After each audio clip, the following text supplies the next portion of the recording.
추수감사절입니다. 근데 추수감사절은요, 사실 영어로는요, 땡스기빙 데이죠. 땡스기빙 데이. 그러니까 그냥 감사절입니다. 교회력으로는 여러 번 말씀드렸습니다만, 감사절이 마지막 절기이죠. 그러니까 한 해를 마무리하면서 땡스, 감사를 기빙, 드리는 데이, 절기, 날, 감사를 드리는 날이 바로 감사절인 겁니다. 자, 그럼 우리는 누구에게 감사를 드려야 할까요? 물론 가장 먼저 우리가 하나님께 감사를 드려야 될 줄로 믿습니다. 아멘. 우리를 지금까지 여기까지 도우시고 인도하여 주신 에베네셀의 하나님께 감사하며 나아가는 우리 모두가 되기를 간절히 소망합니다. 아멘. 그 다음에 그러면 우리는 누구에게 감사해야 될까요? 다른 사람들에게도 감사해야 합니다. 가깝게는 부모와 형제, 또 가족들에게 감사해야 되고요. 또 우리 함께 신앙생활하는 우리 믿음의 식구들에게도 감사해야 되고요. 더 나아가서 우리와 더불어 함께 살아가는 이웃에게도 감사해야 합니다. 하나님의 사랑을 아는 자가 이웃을 사랑할 수 있는 것처럼 하나님께 감사할 줄 아는 자가 또한 이웃에게 감사하는 마음을 갖게 되는 것이고 또 이웃을 그래서 도울 수 있는 겁니다. 그래서 추수감사절에는 어려운 이웃과 나누는 일을 하게 되는 것이고요.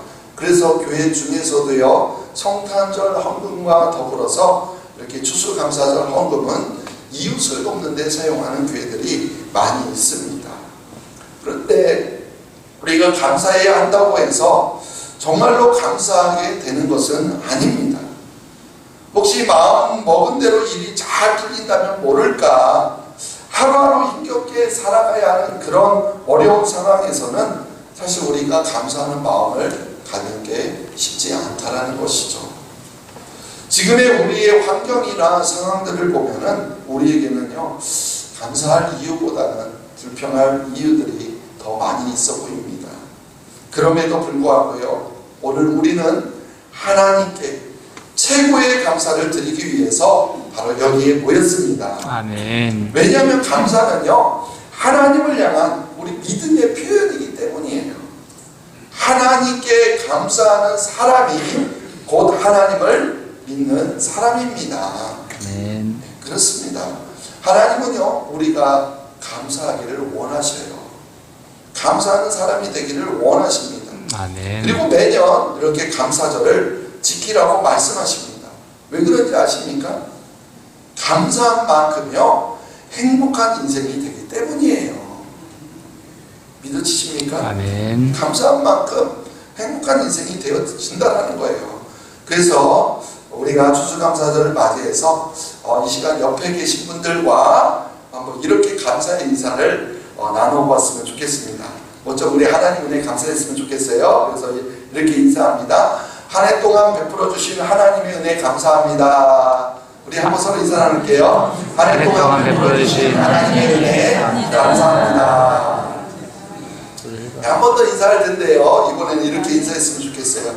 한 해 동안 당신이 베풀어 주신 은혜 감사합니다. 그 당신을 권사님, 집사님 그렇게 부르셔도 돼요. 한 해 동안 권사님이 베풀어 주신 은혜 감사합니다. 한 해 동안 형제님, 자매님 베풀어 주신 은혜 감사합니다. 근데 혹시 집사님 감사합니다. 속으로요, 당신이 나에게 무슨 은혜를 줬지? 이렇게 생각하신 분 없으신가요? 여러분, 나를 미워하지 않는 것만 해도요, 엄청난 감사해요. 미워하면 얼마나 힘듭니까? 미워하지 않고 괴롭히지 않는 것도 우리는 충분히 감사의 조건이 될 줄로 믿습니다. 아멘. 그래서 우리가 감사한 만큼 우리는요, 행복한 인생이 되는 겁니다. 우리 모두 감사를 늘 삶 속에서 함으로 행복한 인생이 되기를 소망합니다. 아멘. 근데 이런 감사가요, 습관이라는 습관. 뭐라고요? 습관. 평소에 감사하는 사람이 특별한 경우에도 감사하게 되어 있다는 거예요. 그래서 감사가 몸에 배어 있는 사람의 입에서는요, 언제나 감사가 나옵니다. 어떤 경우에도 감사하고 어떤 상황 속에서도 그래서 감사할 이유를 찾는 거예요. 반대로요, 불평할 준비가 되어 있는 사람의 입에서는 언제나 불평이 나온다라는 거예요. 그런 사람들은요, 아무리 좋은 환경에 있더라도 그 속에서 불평거리를 찾아낸다라는 겁니다. 교회 공동체 안에서도요, 늘 불평인 사람들이 존재합니다. 있어요, 없어요? 대답 안 하시네요. 그들은 무엇을 해도요, 다 무조건 싫다라고만 하죠. 그렇게 매사에 싫은 것도 많고요, 불평도 많습니다. 왜 그럴까요? 언제나 불평할 준비가 되어 있기 때문에 그렇습니다. 그래서 그런 사람들의 습관은 감사가 아니라는 거죠. 불평이 습관이에요, 불평이. 그러면 이런 습관은 어떻게 만들어집니까? 여러분, 습관이라는 것은요, 같은 일을 계속해서 반복하게 될 때 만들어지는 거, 그게 습관 아닙니까? 그래서 감사하는 일을 우리가 계속해서 반복하게 되면 감사의 습관이 만들어지는 것이고, 우리가 불평하는 일을 반복하게 되면 불평의 습관이 만들어진다는 거예요.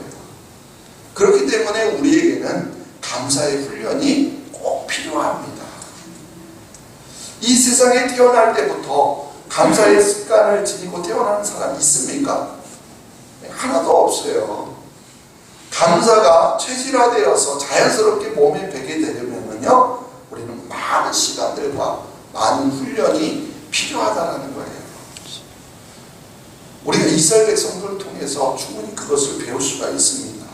이스라엘 백성들은요, 애굽에서 탈출할 때 하나님의 놀라운 이적과 권능을 직접 그들이 경험했다라는 거예요. 애굽 땅에 내리는 10가지 재앙도 직접 목격했어요. 그 가운데 하나님이 자기들만 보호해 주시는 것도 직접 경험했다는 거예요. 홍해가 갈라지는 그 놀라운 역사의 현장에도 있었습니다. 그들이 두 발로 홍해 바다를 육지로 건넜다는 거예요.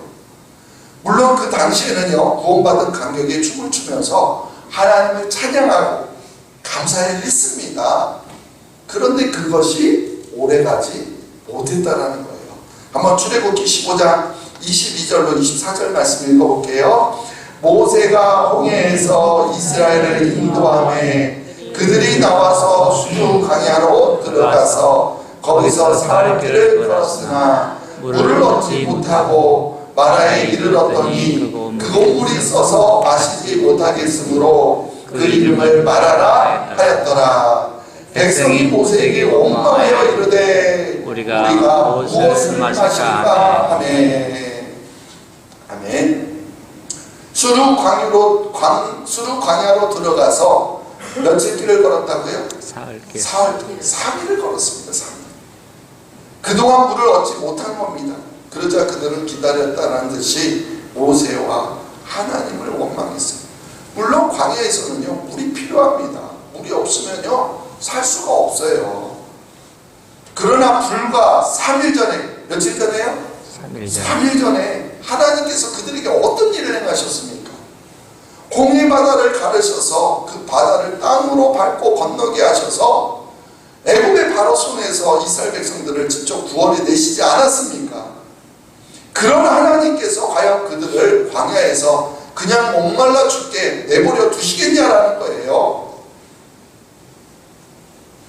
그런데 단지 마실 물이 없다라는 이유로, 아니 더 정확하게 말하자면요, 물이 없는 게 아니라 물이 쓰다라는 이유로 그들은요, 곧바로 찬양과 감사를 잃어버리고 원망한 겁니다.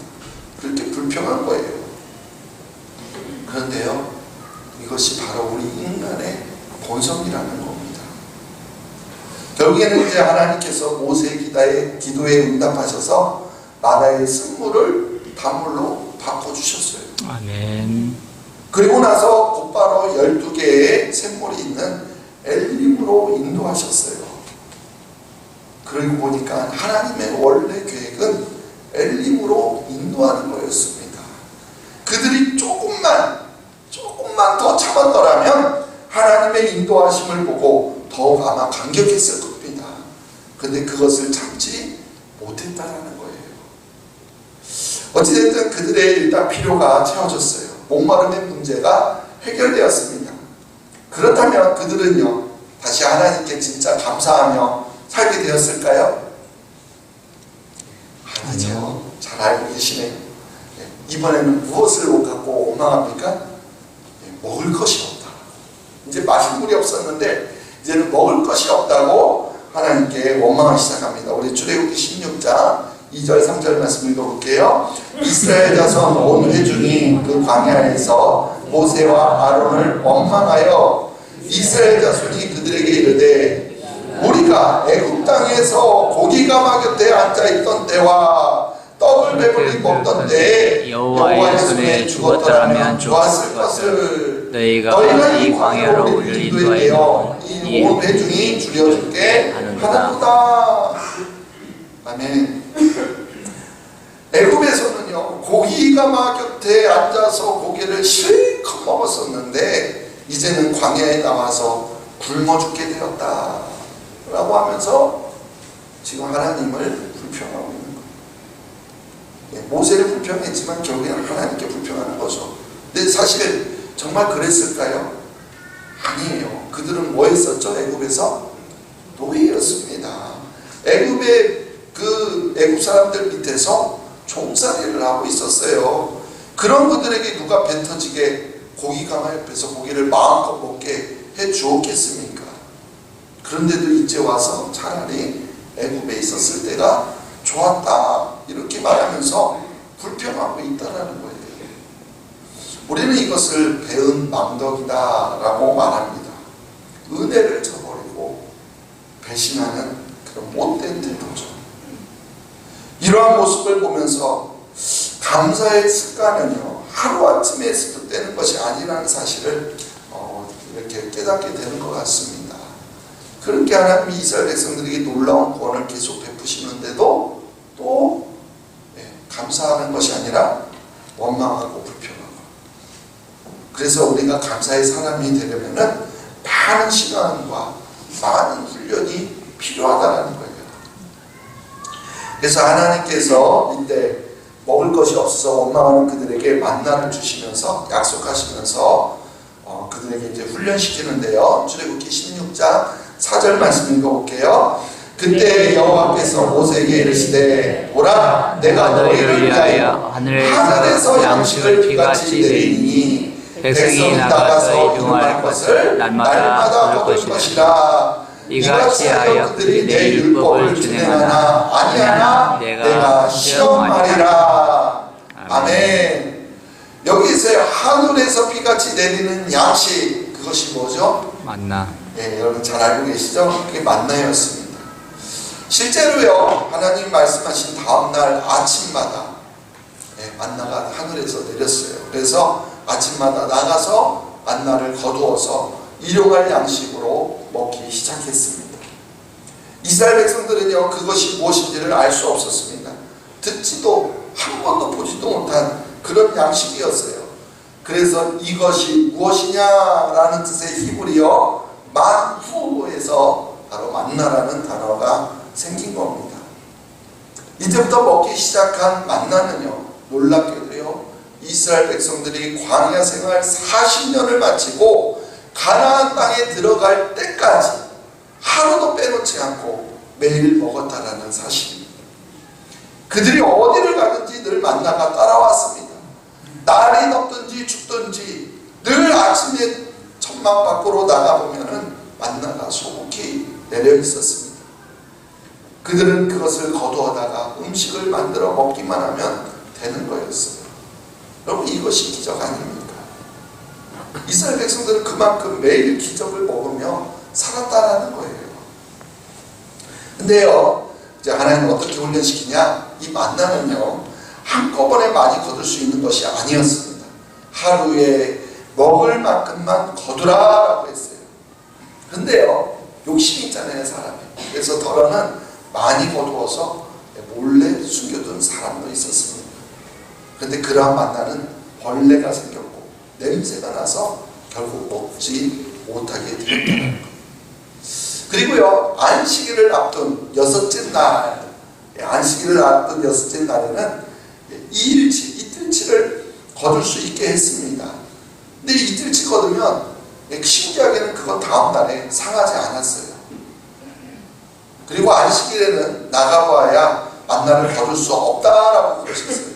그런데도요, 굳이 나갔다가 헛땅치고 돌아오는 사람들도 있었다라는 거예요. 이런 일들을 통해서 하나님은요, 일용할 양식에 대해서 감사하는 훈련을 시키신 거예요. 그와 동시에 매일 하나님의 말씀에 순종하는 훈련을 시키셨습니다. 여러분, 그거예요. 하나님 말씀에 순종하는 사람들에게는 감사가 넘치게 되어 있습니다. 그러나 그 반대로 순종하지 않는 사람들에게는요, 불평거리가 차고 넘치게 되어 있어요. 결국에 감사하는 자들은 광야에서 살아남게 되었고, 불평하는 자들은요, 광야에서 모두 죽고 말았습니다.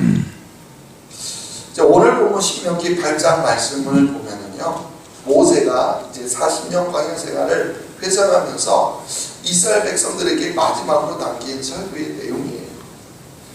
여기에서 모세는 하나님께서 그 일용할 양식으로 만나를 주신 이유를 대해서 여기서 설명하고 있습니다. 왜 만나를 주셨는지 우리 신명기 8장 3절 같이 읽어볼게요.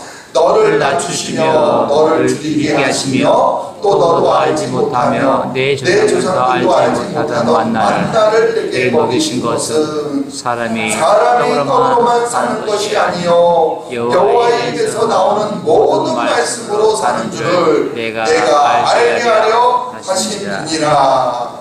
아멘. 여러분, 우리는 얼마나 많이 먹어야 하나님께 감사할 수 있게 될까요? 우리는 얼마나 넓고 좋은 집에 살아야만 감사하게 되는 걸까요?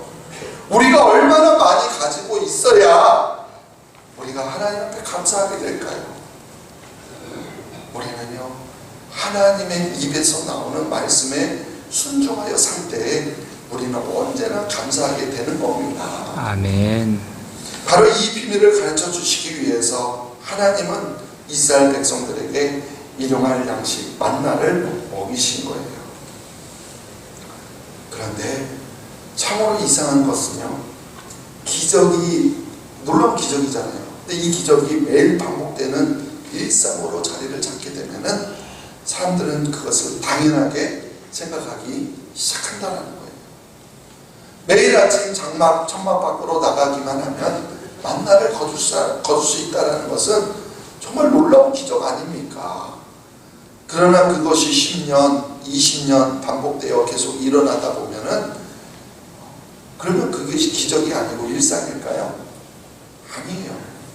하늘에서 음식이 되는 게 어떻게 그게 일상입니까? 기적이죠. 기적은 기적이에요. 기적이라는 사실은 바뀌지가 않습니다. 그런데도 그게 너무나 사람들에게는요, 당연한 것처럼 여겨지기 시작한다는 거예요. 그러면서 이 만나가 그들에게 베풀어 주신 하나님의 정말 특별한 은혜라는 사실을 이제는 잊어버리기 시작한 겁니다. 나중에는 완전 까마득하게 잊어버리는 거예요.